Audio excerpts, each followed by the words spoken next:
Good morning, my dear students. Okay, this class questions are very important for the point of exam. Okay, so this is frequently asked in the examination. Okay, write the stress strain relationship or what is mean by convergence criteria, and I write a note on convergence criteria. Okay, this is the most important question. Today I am going to derive the stress strain relationship. Okay, and one more is I will tell you about what you mean by convergence criteria. So in the FEM. Okay. So here look at before solving the definition that stress strain we have to understand what you mean by modulus of elasticity, Hooke's law and Poisson ratio and Young modulus or elastic modulus. Okay, that is E. So that is what material property in the FEM word in the ANSYS tool. Okay, so here what do you mean by modulus of elasticity? Nothing but what it is defined as the slope of a stress strain curve in the elastic region. Okay, so that we are going to take this that Young modulus of x is equal to sigma x divided by strain x. Okay, that is Young modulus stress and the change, that is a deformation. Okay, that is a strain, that is dou u by dou x. Okay, this is what called we are going to call as modulus of elasticity. This is very important to solve this equation stress strain. Okay, by after getting all the final equation we are going to use this equation to substitute. We are going to get the stress strain relationship. Okay, so this is for the what, this is the elastic region. Okay, so what do you mean by elastic body? If you apply a force for the particular body, it will stretch. Okay, it will stretch along the length. Okay, if you remove the force means again it will go original position. That such type of element we are going to call as what, elastic body. Okay, so this, remember, you have to remember this equation, that is Young modulus, that is what modulus of elasticity is equal to E is equal to sigma stress the whole divided by strain x. Okay, second one is the Hooke's law. Okay, what do you mean by Hooke's law? So the relationship between the stress and strain as defined by the Hooke's law. Okay, that is which is independent for the time and loading. Okay, it will be independent, it will be independent about the what time and loading is to. Okay, that means what Hooke's law state that the strain of the material is proportional to the applied stresses. Okay, within the elastic limit for the given material is called as Hooke's law. Okay, you have to remember this definition also. Okay, and Poisson ratio is nothing but what, it is defined as the ratio of the change in the width of the material, okay, to the change in its length per unit length. Okay, that which gives the strain, that is called as what, Poisson ratio. Okay, it is denoted by gamma in this derivation. Okay, so finally the Young modulus, that is the material property how to define in the given what question, that is okay, so it essence that what, it is essential what, it the stiffness of the material. Okay, okay, in other words it shows, or it is shows easily to beyond or stretched. Okay, to more exact. Okay, that is the physical and numerical values are worked out like this. Okay, that is Young modulus is equal to stress by strain. Okay, so just to understand that Young modulus it is a constant term. Okay, which will be feed into the given problem. Okay, so that is what the Young modulus, it is denoted by capital E. Okay, so E is equal to Young modulus. Okay, what is it is a stiff, what it is the essential of the stiffness of the material. This is required for the stiffness of the material. What is the Young modulus of that particular material? Okay, and if you want to say other definition, means how easily to be it is bended or stretched. Okay, that is it, how you are going to bend the given bar or beam, or how you are going to stretch it. Okay, to become more exact of that particular problem. Okay, so the relation between the Young modulus is going to what, the stress is equal to strain. Okay, so this is what the first one and second last one is what, same. Okay, so now you are move on to the equation, that is what, in examination they may ask you derive strain stress relationship or derive stress strain relationship. Okay, so here these are very important. Let us consider a 3D object. Okay, so take a cube or body element. Okay, in that there will be three stresses will be acting on that particular problem. Okay, so that is what the general stress strain relation for a homogeneous isotropic linear elastic material subjected to a 3D general deformation. Okay, 3D object we are going to consider. So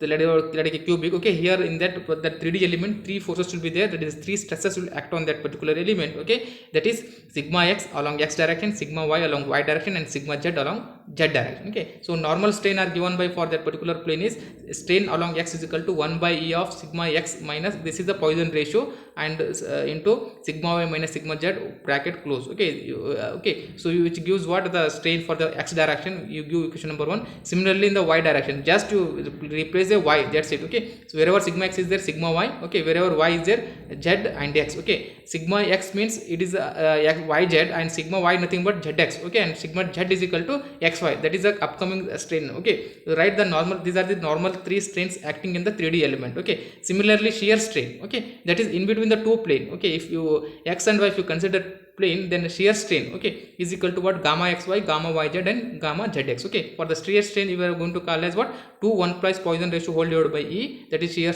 stress tau xy to 1 plus v whole divided by e tau yz and to 1 plus v whole divided by e is equal to tau zx. Okay, so that can be modified by, this can be modified, going to consider as g, that is half of, that is tau xy by g, tau yz by g and tau zx by dv. Okay, give equation number 4, 5, 6. Okay, here if you, I forgot to put here 3D object, or that is 3D diagram. Okay, if you applied here 3D object means you are going to write all these three equations. Okay, just you replace sigma x is equal to sigma x yz. Okay, so this we are going to derive the equations what along the strain direction, strain component, normal strains, these are the normal strain, these are the shear strain between the two plane, this is along the directions. Okay, so along the stress direction. Okay, like that you have to draw the similarly normal stress and shear stress. Okay, in the next question, so similarly we have to obtain the shear normal stresses and the shear stresses. Okay, so normal stress along the x direction we are going to call as E, that is the Young modulus E divided by 1 plus Poisson ratio 1 minus 2v. Okay, and bracket 1 minus v epsilon naught x, that is the strain, plus Poisson ratio epsilon naught y plus epsilon z, which is equal to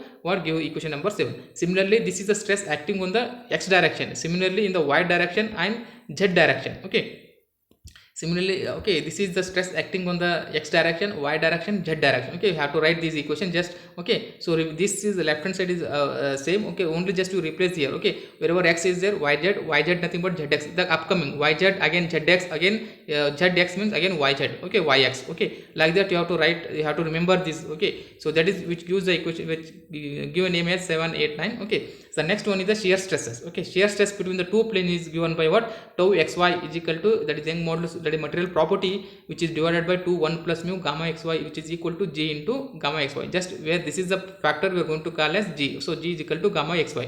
Gamma xy nothing but what, the shear strain between the two planes, x plane and y plane, that is what the name of this xy. Okay, and shear stress what, xz is equal to same, g of gamma xz. Xz nothing but what, the strain produced between the shear stress produced between the two plane, that is x and z. Okay, so now formally tau xy is equal to E is equal to 1 to 1 plus mu gamma xy, which is equal to g gamma xy. Okay, so here give equation number 10, 11, 12. You have to, I will repeat again. So you have to write the normal strain, shear strain, normal stresses and shear stresses, 9 total 11 12 equations. Okay, we know that the relationship between g is equal to E whole divided by 1 2 plus 1 plus v. Okay, that is the Poisson ratio. Okay, so we know that the stress strain relationship for easily can be expressed in the form of matrix. Okay, those we are going to write in the matrix form, that is d, where d is equal to what, sigma x, sigma y, sigma z, tau xy, tau yz, tau xz. Okay, transpose of that. Okay, so where d is equal to, here I wrote, that is d is equal to transpose, means you have to write here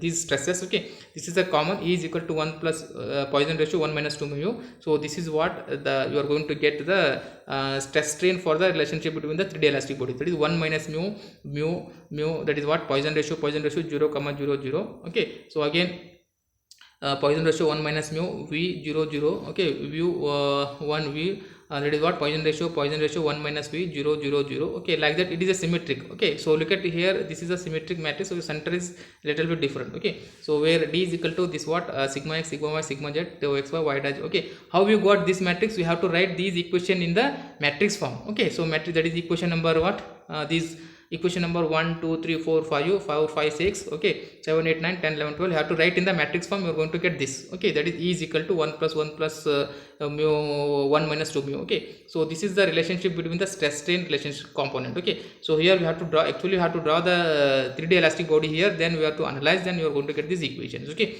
so this is the most important question.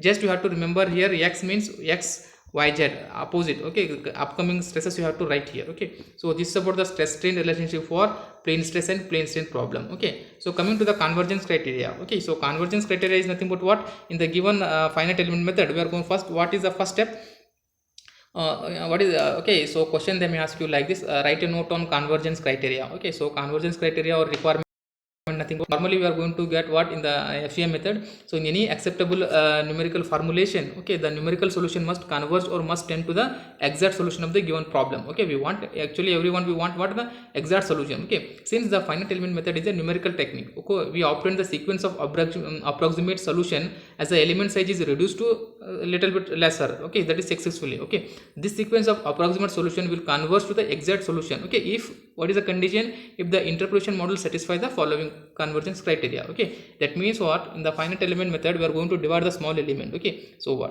since it is a FEM is nothing but what, it is a numerical method, but we are not getting the exact solution, okay. If you want to make it exact solution, we have to adapt some condition, that is interpolation model, okay. That convergence should satisfy means we are going to call as convergence requirement, okay. So that is what convergence requirement. So these are the three conditions should satisfy that, okay.